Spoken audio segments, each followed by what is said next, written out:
Hi friends. మనం ఏదైనా ఫైనాన్స్‌లో ఏదైనా వస్తువు తీసుకోవాలన్నప్పుడు ఒకటికి 10 సార్లు ఆలోచించి తీసుకోవాలి. మధ్య తరగతోళ్ళకి ముఖ్యంగా చెప్తా ఉండేది.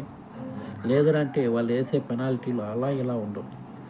మనం ఎంతైతే ఒక వస్తువుని పెట్టి తీసుకుంటామో దానికి అంతకంత పెనాల్టీలు కట్టించుకుంటున్నారు. హ్మ్. ఒకరోజు అటు ఇటు అయితే అది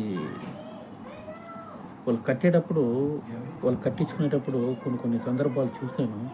మరీ టూ మచ్‌గా ఉన్నాయి.